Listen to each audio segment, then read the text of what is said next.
high and the mighty will fall. Good evening, ladies and gentlemen. Happy New Year. You're listening to the Wall of Power Radio Hour. This is your host, Paul Metza.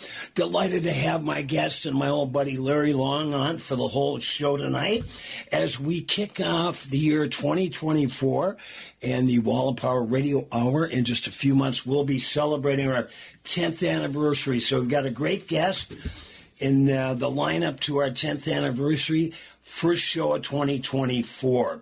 Larry Long is a singer-songwriter, poet, storyteller, performer, educator, and activist. Author Studs Terkel called Long a true American troubadour. When Pete Seeger was told that Larry is often referred to as the Pete Seeger of Minnesota, Pete replied, "I would be honored to be called the Larry Long of New York." It doesn't get any better than that. Here's a man I've known for and played with for on and off for over 40 years, Mr. Larry Long. Larry, Happy New Year. Happy New Year, Paul. I just want to thank you so much for having me on your show, and congratulations for 10 years. Yeah, it's been fun. I enjoy it, and it enables me to get, my motto for my show, Larry, is cool people from all walks of life in all 50 states. And you certainly are in that category. The other thing, what's nice about having your own show is you can have friends of yours on, which is what we're doing tonight. And you've got a couple of great projects out. Let's start with the re-release of your 1987 record, Sweet Thunder. Tell us a little bit about that. Well, it was released originally on Flying Fish and Rounder Records, and then I was able to get the rights to all of my recordings back. And this recording has never been released on digital platforms. It's been out of print for a long time. And so I built a partnership with Rock the Cause and Larry Long Music through Sony Orchard Music to get everything up online. And so Sweet Thunder at last finally got re-released, and it's like a brand new record. These folks have never really heard it. You know what? It's interesting you should say that, Larry, because I can't remember if Scotty Harold, the head of Rock the Cause, is a great guy. I've worked with him on and off for several years. He's a great guy. If he sent it to me or if you sent it to me, but I was listening to it and I was so knocked out by the audio quality and the warm sound of it. Then when I'm looking at the credits, I go, well, of course, this makes complete sense. It was recorded at Steve Weiss's Creation Studio, engineered by none other than Chopper Black and the great Lynn Peterson, and produced by Billy Peterson and yourself, Larry Long. Features musicians like Claudia Schmidt, Michael Johnson, Bruce Kurnow, Dave Carr, Leo Kottke, Peter Ostrushko, and Billy Peterson, and more.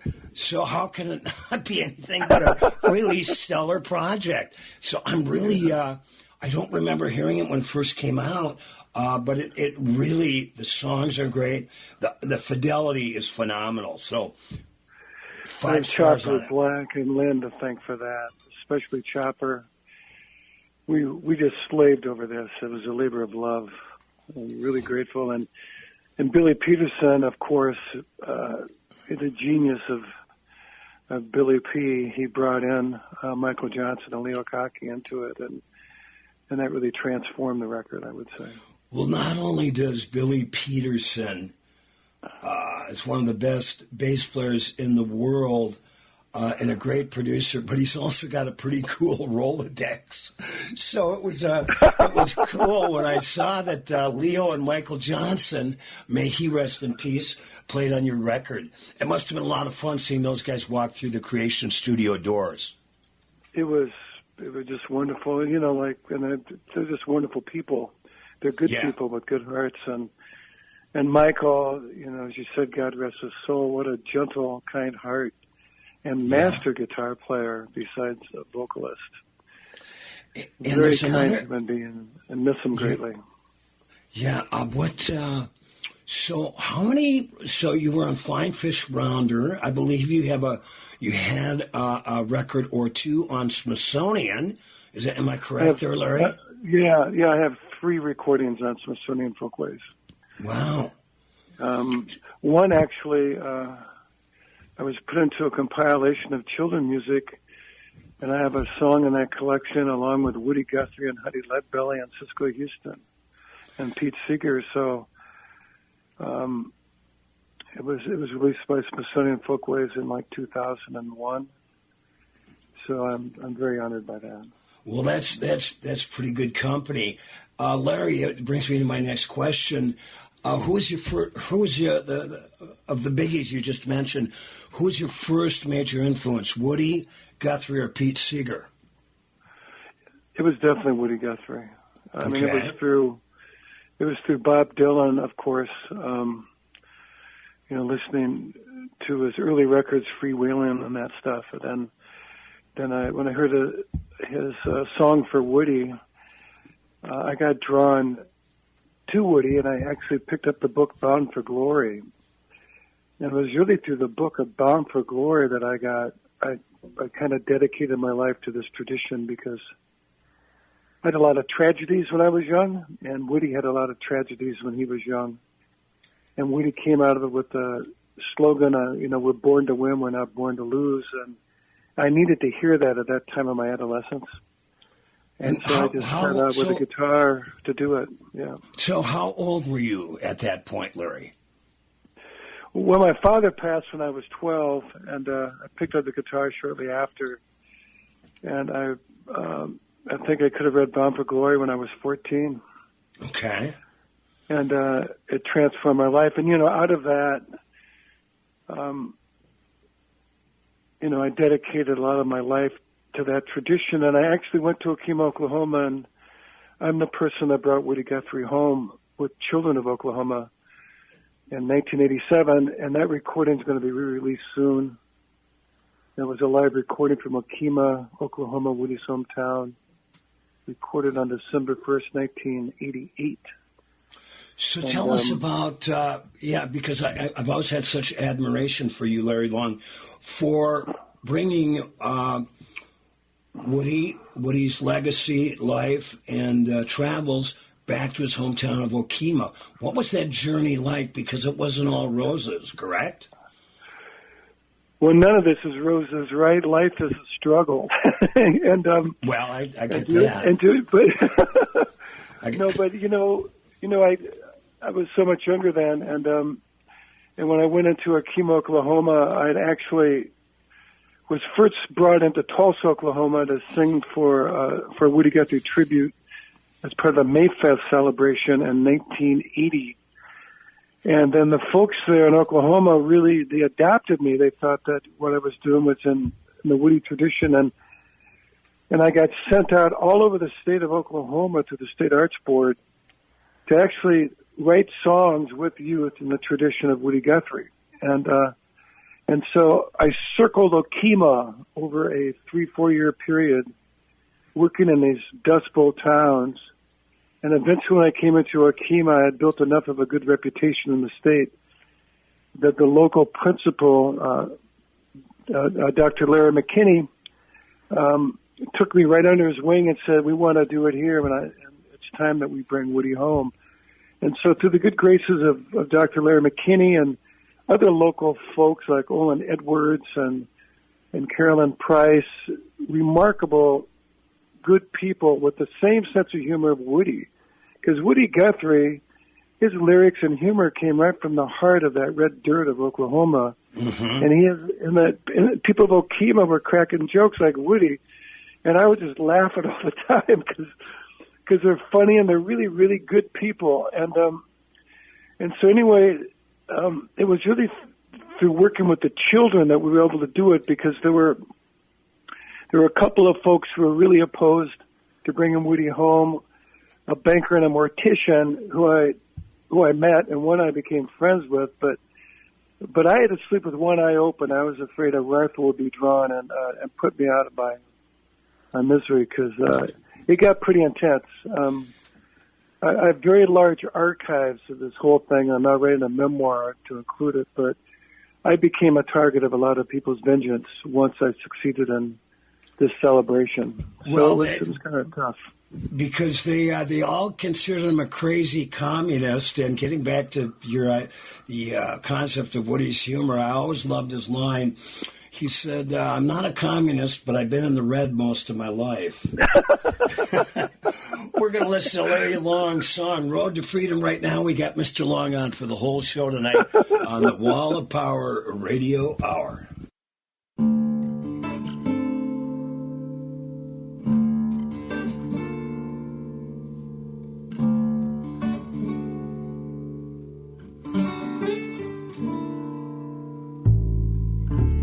All that is will surely change.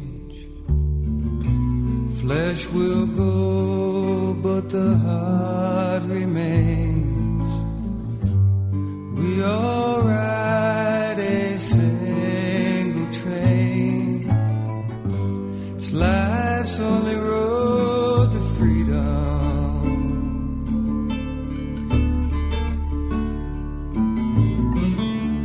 With each mile that we go, listening to that whistle blow, the more we hear, the more we know we're on that road to freedom.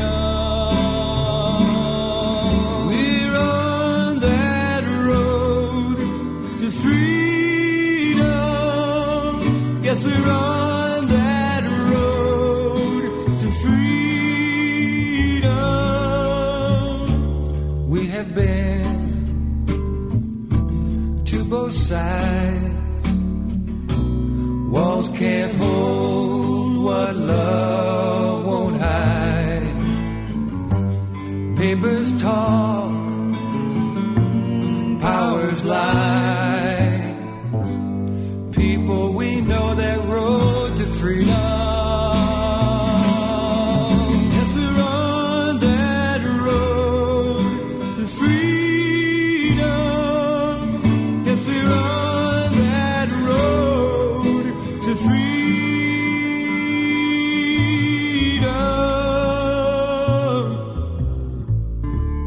While the world splits in two, talk of war, all will lose.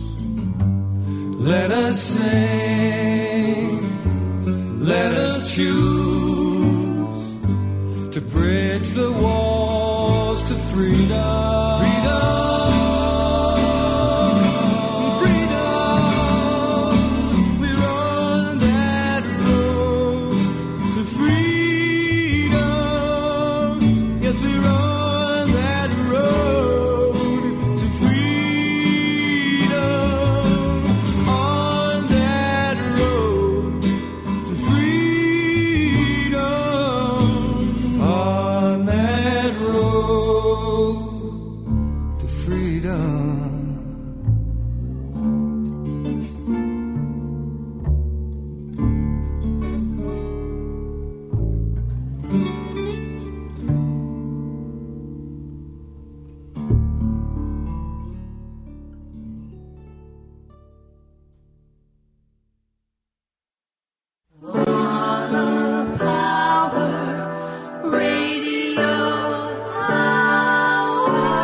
Welcome back to the Wall of Power Radio Hour. This is your host, Paul Metza. My guest on for the whole show tonight, my old buddy, Larry Long. We ended the first set with a song of his called Road to Freedom off his new digitally remastered record, Sweet Thunder. Originally came out on Flying Fish Rounder Records in '87. That song featured, I believe, not only the guitar, but the vocal of the late, great Michael Johnson. Larry, tell us about the song and playing with Michael. Boy, playing with Michael. I mean, you can tell from that song and the clarity of the notes that ring out that he was known often. He became well known as a country singer, but his guitar playing comes out of classical flamenco style of playing on a nylon string guitar, and Billy, what you hear on that is Billy's upright bass and Michael's guitar playing, and then his sublime harmony, with me on the chorus. Larry, when I've listened to almost the whole record, and I really enjoyed it. But it's your voice really sounds good, and you really sound like a young Larry Long. I mean that in a good way, At my age, my 7-note range is now down to 4 or 5. So it was nice to hear your mellifluous sounds and your voice back then. Yeah, well, thank you so much. Was this a fun record to revisit for you, Larry?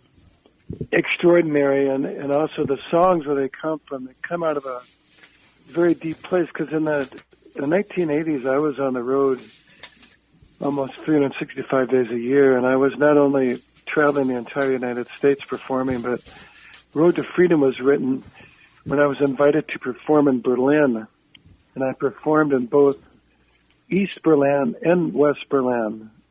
And I wrote this song while on a train to Leipzig, which was in the German Democratic Republic, or East Germany. And on the line in the song, one verse that I wrote, "We have been to both sides. Walls can't hold what love won't hide. Power talks. Papers talk. Powers lie. People, we know that road to freedom. We're on that road to freedom."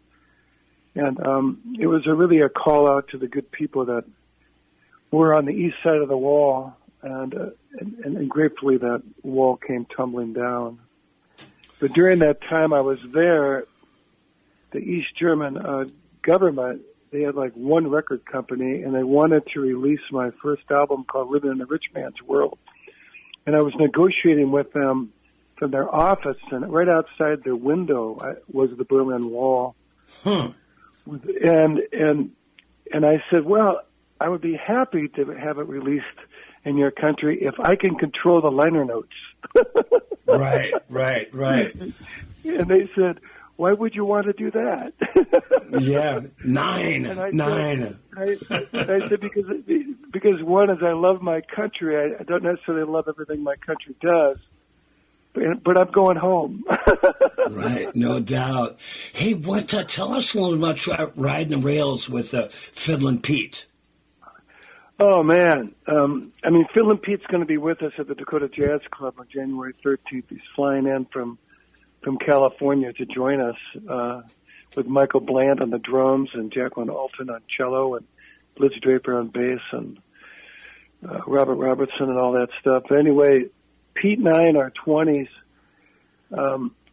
we hit the rails. We traveled out west, and and I remember one time we were playing music from town to town. We'd show up, find an American Legion Hall or VFW, and just start playing on the barroom floor. And people would take us in sometimes for 1 or 2 months.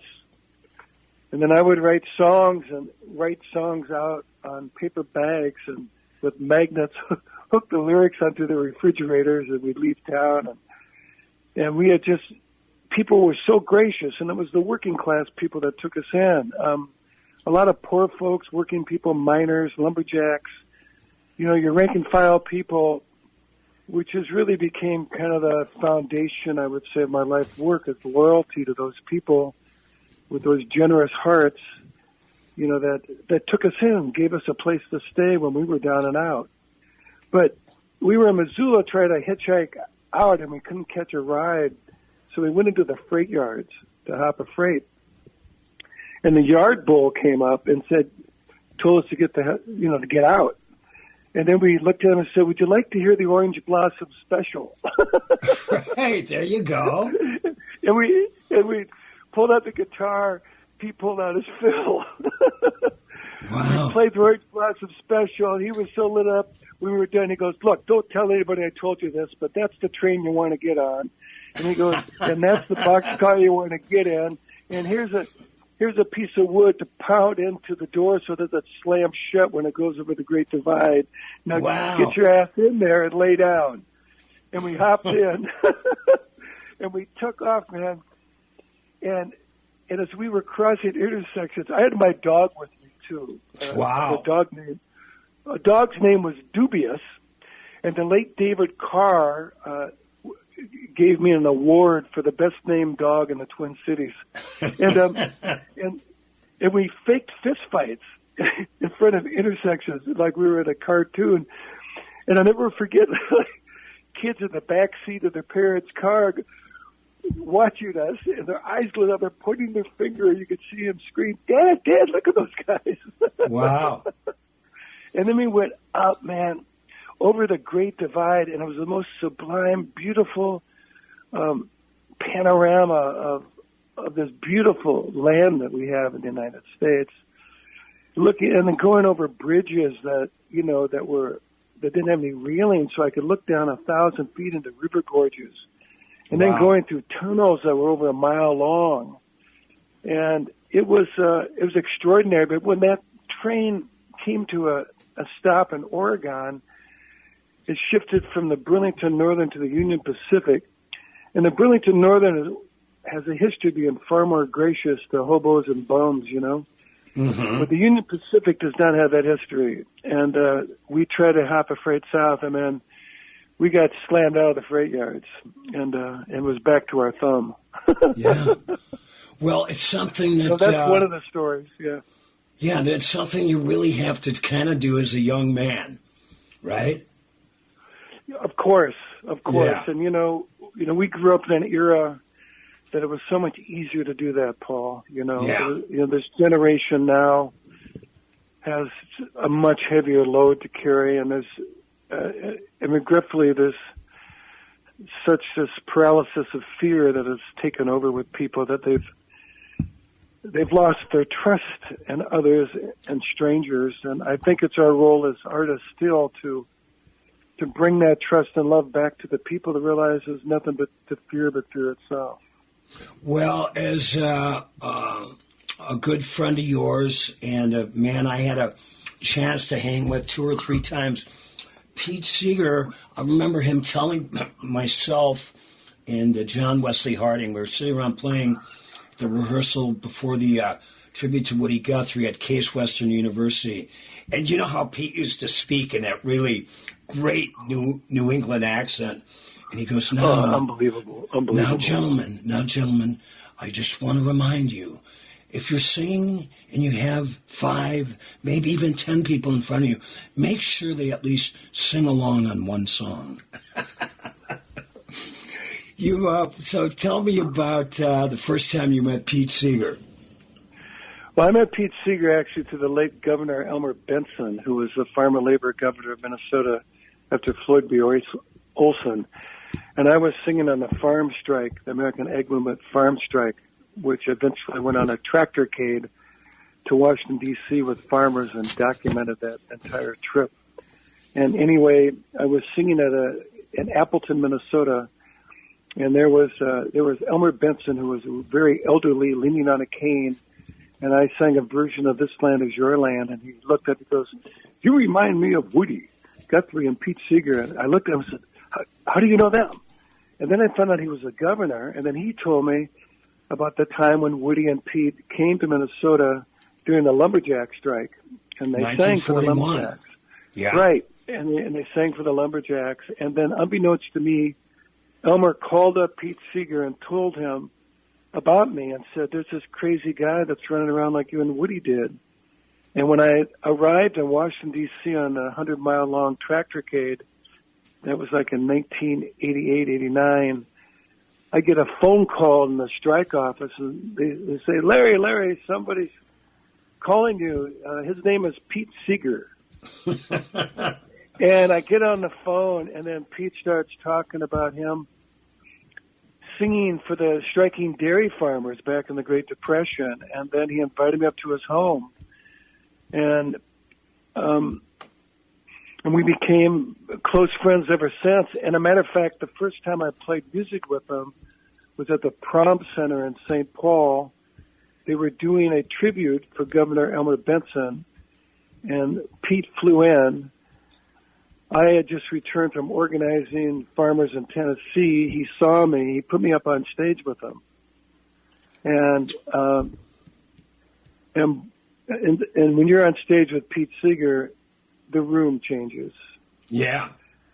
Seeing the world from the eyes of Pete Seeger fills one's heart with hope, because that's what he was about.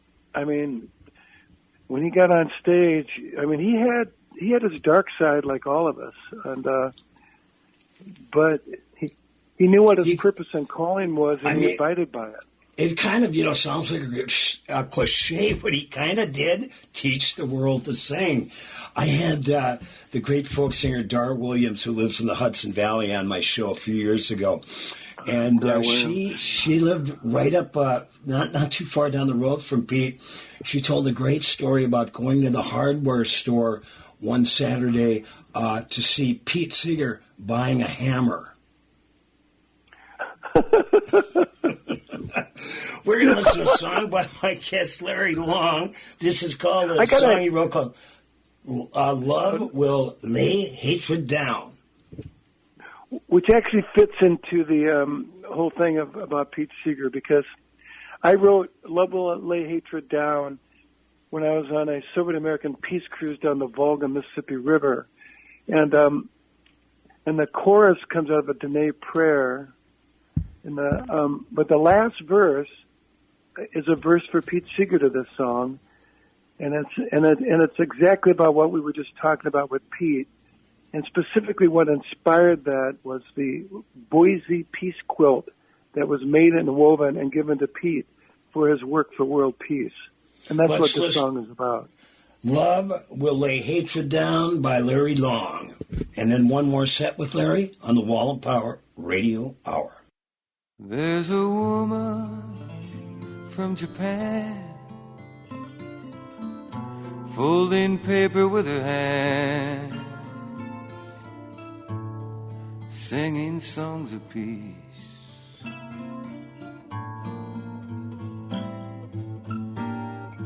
Teaching the young, teaching the old, teaching the world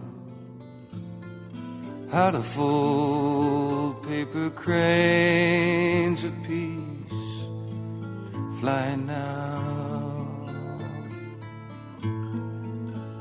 There's a girl in the park making lanterns to float across the river on Nagasaki, Hiroshima Day. She lights a candle in the dark, hoping that it will spark peace the world around. Beauty before, beauty behind, beauty above, beauty below, beauty all around. Love will lay hatred down. Beauty before, beauty behind, beauty above, beauty below, beauty all around. Love will lay hatred down. There's a man in Red Square, passions to share with the one he's holding tonight. Kremlin wall, Lenin's tomb, change of the guard, iridescent moon, singing a song of love. Beauty before, beauty behind, beauty above, beauty below, beauty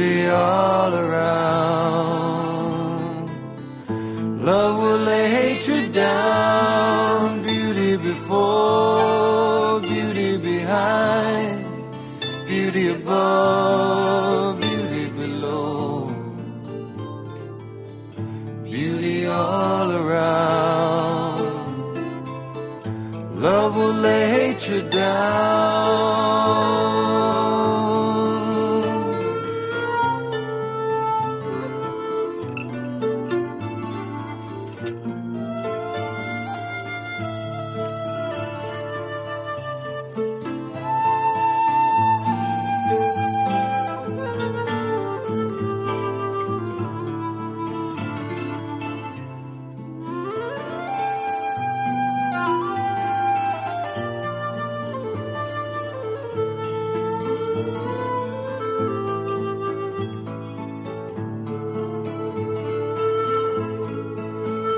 One stitch at a time from many old designs, a symbol of a world that must come. We will stitch this world together, yeah, don't give up, my friends, my love. Beauty before, beauty behind, beauty above, beauty below, beauty all around. Love will lay hatred down, beauty before, beauty behind, beauty above, beauty below, beauty all around. Love will lay hatred down, beauty before, beauty behind, beauty above, beauty below, beauty all around.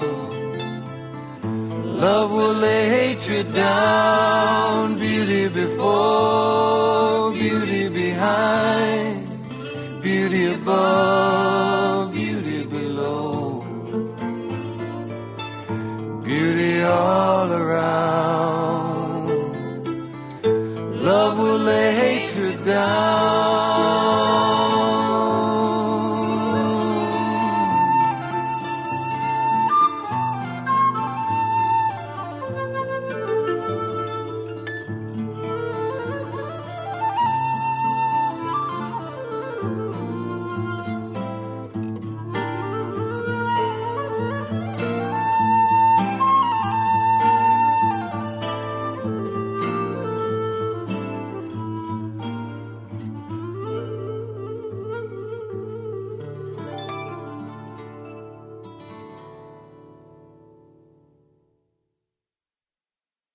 Welcome back to the last set of the Wall of Power Radio Hour. This is your host, Paul Metza. My buddy on for the whole night tonight, Larry Long. He's got a new record just re-released from 1987 called Sweet Thunder.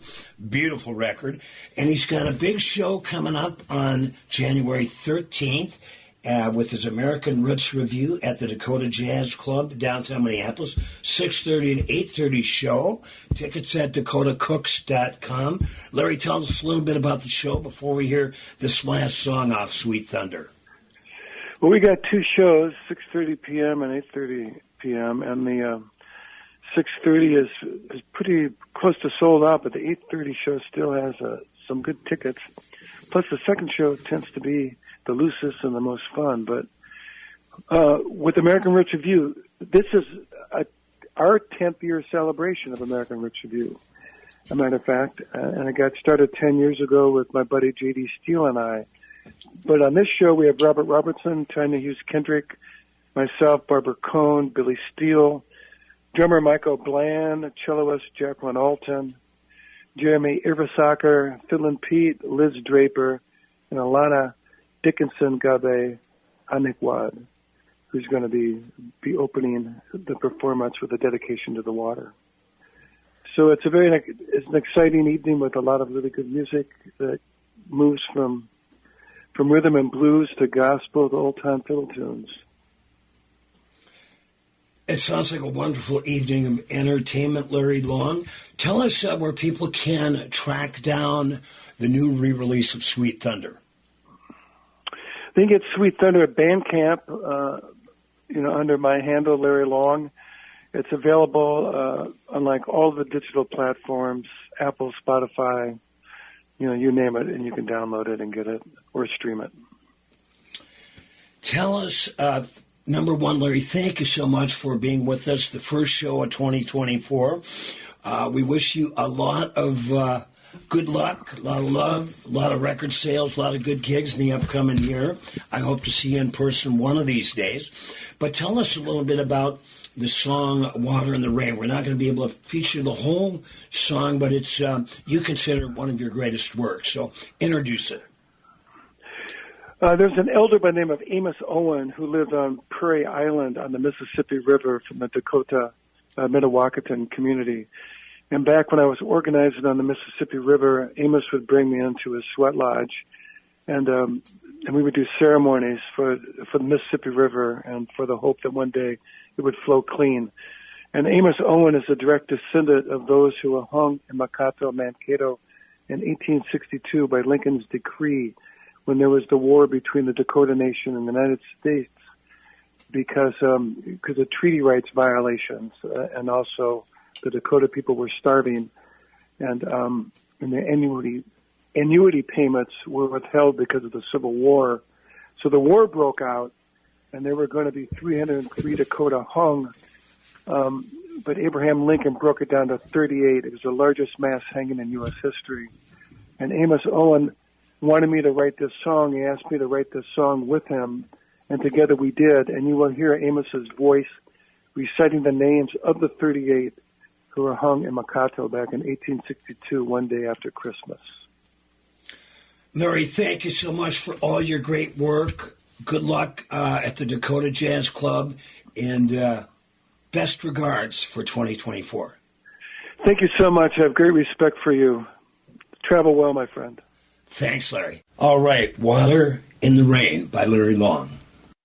Christmas time, think about those who have died crucified in the city of Makato, Mankato, back in the year of 1862, during the Civil War. Lincoln decreed the blacks would be free, but they hung 38 Dakota in the city of Makato, Mankato. And I listened to the rippling wind blow across the island.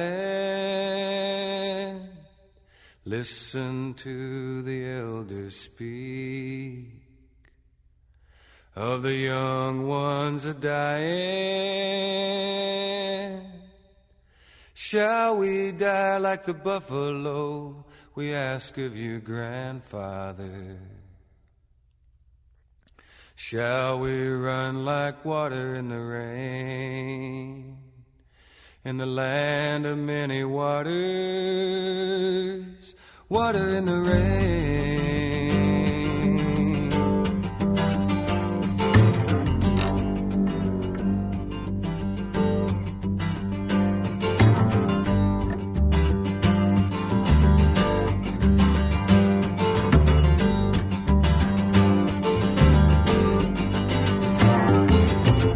Baba Shah, Shakopee, Little Crow, Big Eagle.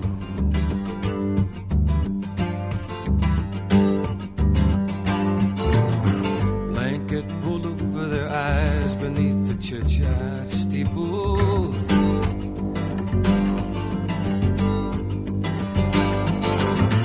20 million acres of land sold for 3 million.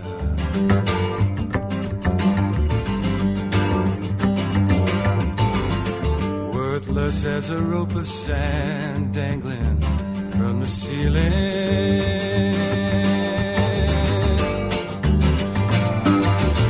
In the year of 51, placed on a reservation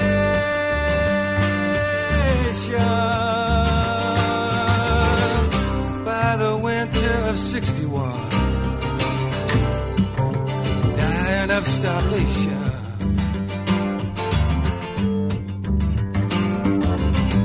protect the innocent, punish the guilty.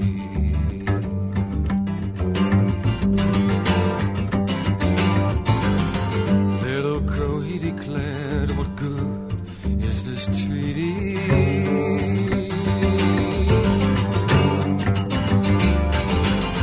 Once a year the government gives the trader our money.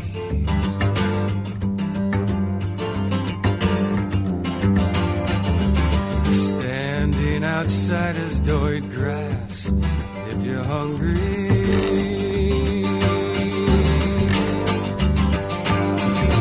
Down upon the trader's line, death came without war.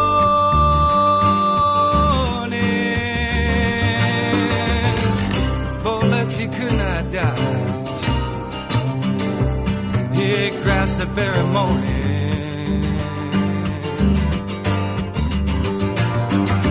50 years of robbery, 50 years of intimidation, 50 years of bribery brought a war between nations. Shall we die like the buffalo?